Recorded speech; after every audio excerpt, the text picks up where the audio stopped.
Hey you guys, we're back with another video. Today we're going to be doing corn brisket. We're going to do it in the crock pot. So first of all, we're just going to get this cut open.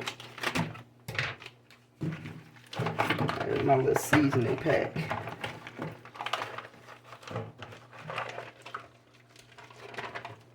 Oh, there it is.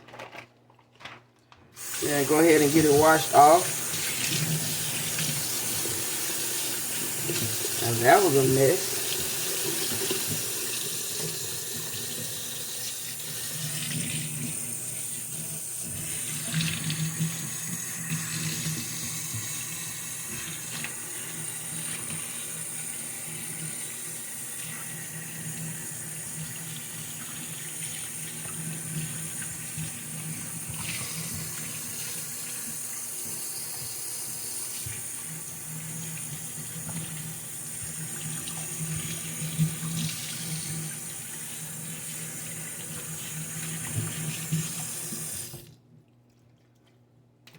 Okay, what I like to do, I'm going to take a knife and put a few slits in it.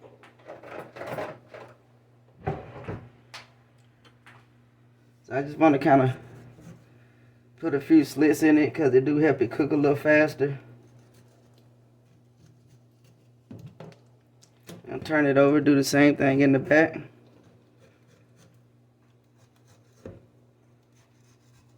We're going to take it over to the crock pot. Okay, so down we're at the crock pot. I'm going to use this little seasoning pack that come with it. And I'm also going to use some beef bouillon.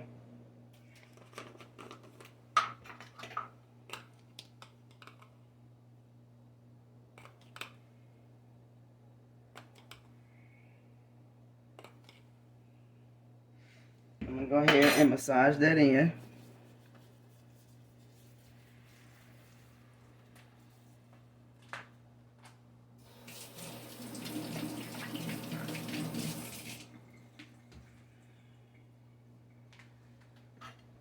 I'm not going to put any water in here with this. I'm going to go ahead and set it on high. And I'm going to set it on high for 4 hours, and then I'm going to come back and check on it. Okay, everyone, our brisket is ready. At 4 hours, I came back and I checked it, and I shredded the meat up a little bit, and then I put it back in for another 2 hours. So at this time, it is actually done. I'm going to go ahead and put it in a dish and let you see what it actually looks like. Okay, everyone, here it is. And see how much juice it made on its own. And it actually made a little bit more than that. I just took it off already. And the fat that you see in there, that's actually the fat that's at the bottom of it when you get ready to cook it. That's why I don't put water in there, because that fat is what holds and draws out the juice in the meat. So please comment, like, and subscribe, and let me know what you think.